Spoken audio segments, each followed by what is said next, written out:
இந்த வீடியோவில் நம்ம கும்பமேளாவும் அது பங்குச்சந்தையில் என்ன மாதிரியான தாக்கத்தை ஏற்படுத்தி இருக்குது அப்படிங்கிறத பற்றி தெரிஞ்சுக்கலாம். சமீபத்தில் உத்தரப்பிரதேச மாநிலத்தில் கும்பமேளா வெகு விமர்சையாக கொண்டாடப்பட்டுச்சு. இதில் இந்தியாவை சேர்ந்தவங்களும் வெளிநாட்டை சேர்ந்த பலரும் கலந்துக்கிட்டாங்க.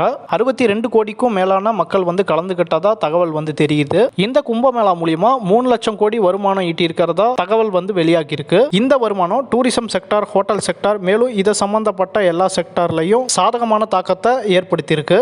இதுல குறிப்பா மார்க்கெட்ல இருக்கிற ஹோட்டல் செக்டார்ல இருக்கக்கூடிய சில நிறுவனங்கள் பெரிய அளவில் பயனடைஞ்சிருக்கு. இந்த கும்பமேளா குறைஞ்ச நாட்கள்லயே அதிக வருமானம் ஈட்டி இருக்கிற ஒரு பெரிய நிகழ்வா பார்க்கப்படுது. இதுல ஹோட்டல் துறை வெளிநாட்டு மக்கள் வருகை காரணமா அதிக வருமானம் ஈட்டி இருக்காங்க. மார்க்கெட்ல இருக்கக்கூடிய ஹோட்டல் துறையில் இருக்கக்கூடிய சில பங்குகள்லயும் நல்ல ஏற்றத்தை தந்திருக்கு. ஹோட்டல் துறை இல்லாம வேற சில துறைகள்ல இருக்கக்கூடிய பங்குகளும் இந்த கும்பமேளா காரணமா நேரடியாவோ மறைமுகமாவோ சாதகமான தாக்கத்தை அடைஞ்சிருக்கு. இது போல சில நிகழ்வுகளும் ஸ்டாக் மார்க்கெட்ல இருக்கக்கூடிய பங்குகள்ல தாக்கத்தை ஏற்படுத்தும் அப்படிங்கிறத நீங்க தெரிஞ்சுக்கோங்க. நீங்களும் இது போல ஈவென்ட்ஸ் நடக்கிறப்ப அதை சாதகமா பயன்படுத்தி ஈவென்ட் சம்பந்தப்பட்ட பங்குகள் ஏதாவது மார்க்கெட்ல இருக்குதா அப்படிங்கிறத அனலைஸ் பண்ணி உங்களுக்கான முதலீடு முடிவுகளை எடுங்க.